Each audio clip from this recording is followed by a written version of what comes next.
तो दोस्तों आज हम लोग बात करने वाले हैं बिहार राज्य से चलने वाली 4 लंबी दूरी की प्रसिद्ध ट्रेनों के मार्ग विस्तार के बारे में। जी हाँ दोस्तों, ये जो 4 ट्रेनें हैं वो बिहार के यात्रियों के लिए काफी महत्वपूर्ण हो जाती है, जिनके मार्ग को बढ़ाने को लेकर यहाँ पर ऑफिशियली अपडेट निकल के सामने आ चुका है। साथ ही अभी तक ये जो चारों ट्रेनें हैं इनका संचालन रेलवे कहाँ से कहाँ कर रही है एंड मार्ग बढ़ने के बाद इनका जो नया रूट है, इनका जो नया ठिकाना है, नया जो ऑरिजिनेट पॉइंट है वो हमें क्या देखने को मिलेगा। साथ ही गाड़ी के लिए नया टाइम टेबल, मतलब जो सारी चीजें हैं वो आज हम जानेंगे इस वीडियो के माध्यम से। साथ ही ये जो विस्तार है, जो महाविस्तार है, वो बिहार राज्य की इन 4 गाड़ियों के ऊपर रेलवे कब से लागू करेगी, इन सारी चीजों को लेकर आज हम पूरा डिटेल में जानने की कोशिश करेंगे इस वीडियो के माध्यम से। इसीलिए इस महाविस्तार के रिगार्डिंग आप सारी चीजें जानने समझने के लिए बने रहिए इस वीडियो में एंड तक। एंड अभी से इस वीडियो को लाइक करके इस चैनल को भी जरूर से सब्सक्राइब कर लीजिए। बाकी आइए शुरू करते हैं आज की इस वीडियो को एंड जानते हैं इन 4 गाड़ियों के विस्तार को लेकर आए इस बड़े अपडेट के बारे में। तो दोस्तों जैसा कि आपको पता होगा कि बिहार राज्य की बहुत सारी जो प्रमुख ट्रेनें हैं इनके मार्ग को रेलवे ने ऑलरेडी बढ़ाने का काम कर दिया है और लगातार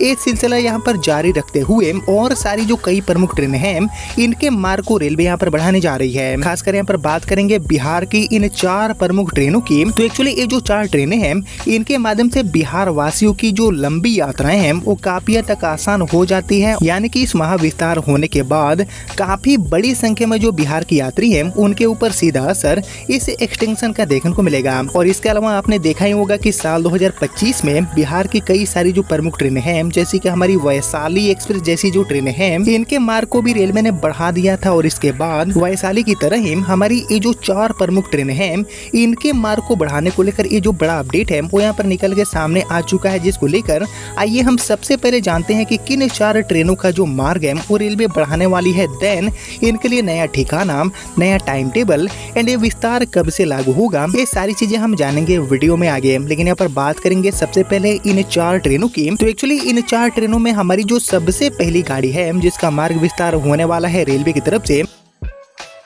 इसका संचालन भारतीय रेलवे अभी के डेट में करती है राजेंद्र नगर टर्मिनल से नई दिल्ली के बीच में संपूर्ण क्रांति सुपरफास्ट ट्रेन के रूप में। जी हाँ दोस्तों, डेली रनिंग हमारी जो संपूर्ण क्रांति है जो कि पटना से दिल्ली, दिल्ली से पटना के बीच में आम जनता की राजधानी भी कही जाती है, मानी जाती है। यात्रियों के बीच में काफी लोकप्रिय ये गाड़ी मानी जाती है। इसके मार्ग को भी बढ़ाने को लेकर फाइनली एक बहुत ही जो बड़ा अपडेट है वो निकल के सामने आ चुका है। और जैसे कि आप जानते हैं कि अभी तक हमारी जो संपूर्ण क्रांति है इसके रूट में रेलवे कोई भी छेड़छाड़ नहीं कर रही थी, लेकिन अब हमारी संपूर्ण क्रांति भी यहाँ पर विस्तार की आंधी में लपेटी जा चुकी है। हमारी संपूर्ण क्रांति भी अब एक नए रेलवे स्टेशन से चलने वाली है पटना के राजेंद्र नगर की जगह पर। इसके अलावा दोस्तों हमारी जो दूसरी गाड़ी है संपूर्ण क्रांति के अलावा इसका संचालन अभी तक भारतीय रेलवे एक्चुअली गाड़ी नंबर 12141 एंड 12142 नंबर के साथ पाटलिपुत्र से एलटीटी के बीच में एक सुपरफास्ट गाड़ी के रूप में रेलवे करती है। जी दोस्तों, हमारी पाटलिपुत्र एलटीटी सुपरफास्ट गाड़ी का जो मार्ग है वो भी यहाँ पर रेलवे बढ़ाने वाली है संपूर्ण क्रांति के साथ ही हमारी इस इम्पोर्टेंट गाड़ी का भी जो मार्ग है जो की अभी पटना से मुंबई, मुंबई से पटना की यात्रा आसान बनाती है,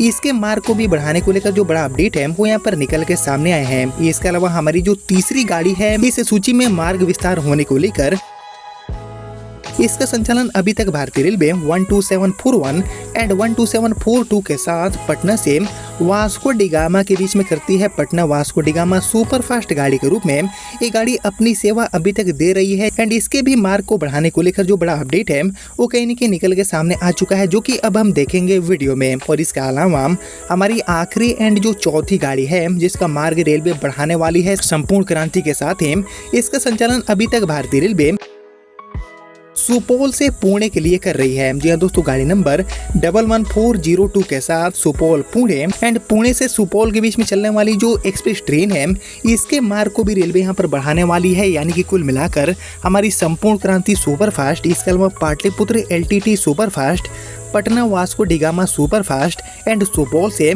पुणे जाने वाली, यानी कि ये जो टोटल 4 जोड़ी ट्रेनें हैं इनके मार्ग को बढ़ाने को लेकर जो अपडेट है वो कहीं न कहीं निकल के सामने आ चुका है, जिसको लेकर मिली जानकारी के अकॉर्डिंग अब हम बात करते हैं कि आखिर इनका जो विस्तार है वो रेलवे कहां तक करने वाली है। तो एक्चुअली इसको लेकर मिली जानकारी के अकॉर्डिंग इन सभी 4 ट्रेनों को मुजफ्फरपुर जंक्शन से चलाने का जो काम है वो रेलवे करने वाली है। संपूर्ण क्रांति के साथ ये जो सभी ट्रेनें हैं इनका मार्ग मुजफ्फरपुर तक रेलवे बढ़ाएगी। जिनको लेकर मिली जानकारी के according actually Amrit Bharat station योजना के तहत मुजफ्फरपुर जंक्शन का जो पुनर्निर्माण है वो कहीं न कहीं तेजी से हो रहे हैं और इसके तहत मुजफ्फरपुर जंक्शन पर 4 और जो नए प्लेटफॉर्म है वो यहाँ पर बनने वाले हैं। साथ ही वाशिंग पिट भी पूरी तरह से अपग्रेड होगा। वहीं पूर्व मध्य रेलवे प्लेटफॉर्म बढ़ने पर ट्रेनों की जो संख्या है वो यहाँ पर यानी कि मुजफ्फरपुर जंक्शन पर बढ़ाने वाली है और एक्चुअली रेलवे के अधिकारियों ने इसके साफ संकेत भी दे दिए हैं और एक्चुअली मुजफ्फरपुर से किस ट्रेन को खोला जा सकेगा या फिर कौन सी ट्रेनें दूसरे स्टेशन से यहां तक विस्तारित की जा सकती है,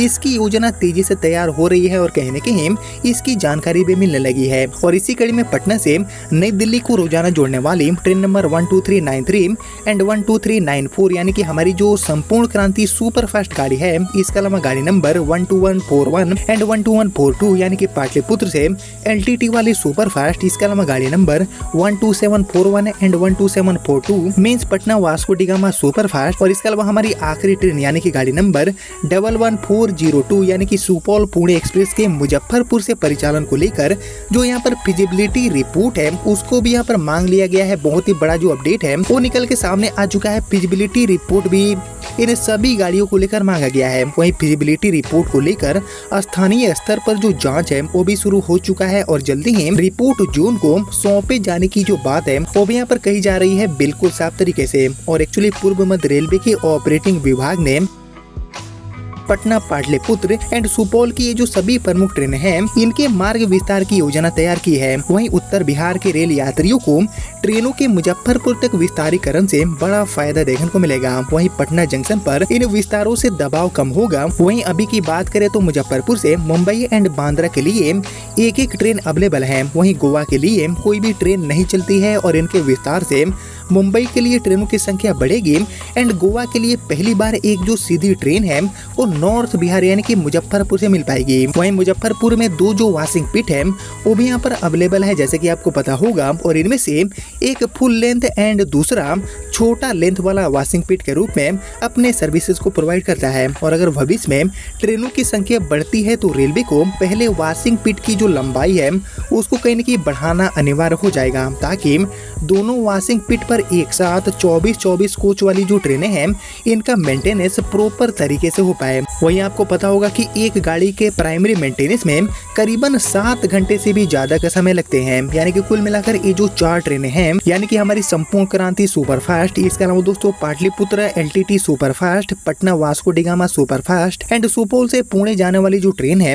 इनके मार्ग को रेलवे बढ़ाने वाली है, जिसमें सबसे ज्यादा जो इम्पैक्ट है वो हमारी संपूर्ण क्रांति के विस्तार का देखने को मिलेगा। क्योंकि ये गाड़ी पटना से दिल्ली जाने के लिए आम जनता के लिए सबसे बेस्ट मानी जाती है। 12 घंटे में ही ये गाड़ी 1000 किलोमीटर की यात्रा को तय करती है एंड राजेंद्र नगर से पटना के रास्ते दिल्ली यात्रियों को पहुंचाती है। और ऐसे में दोस्तों इस गाड़ी के मुजफ्फरपुर चलने के बाद खासकर जो पटना वासी हैं उनको सीटें मिलने में परेशानी होगी, जिसको लेकर आप सभी क्या सोचते हैं? क्या हमारी जो संपूर्ण क्रांति है इसके मार्ग को मुजफ्फरपुर तक बढ़ाना चाहिए या फिर नहीं, या फिर मुजफ्फरपुर से दिल्ली के लिए एक नई ट्रेन की शुरुआत ही कर देना चाहिए संपूर्ण क्रांति के विस्तार की जगह पर? इन सभी चीजों को लेकर आप सभी का जो थॉट है, आप सभी का जो ओपिनियन है उसका मैं वेट करूंगा कमेंट सेक्शन में। लेकिन फिलहाल यही थी बिहार की 4 प्रमुख ट्रेन सेवाएं जिनके मार्ग को रेलवे आने वाले समय में, आने वाले दिनों में मुजफ्फरपुर तक बढ़ाने वाली है, जिसको लेकर फिजिबिलिटी रिपोर्ट भी यहाँ पर मांगा गया है, जिसको लेकर अभी तक जो भी शुरुआती जानकारियां मिली थी वो मैंने आपके साथ शेयर किया। जिसको अब दोस्तों इतना ही रखते हैं, मिलते हैं आप सभी से अगले वीडियो में। तब तक के लिए जय हिंद, वंदे मातरम।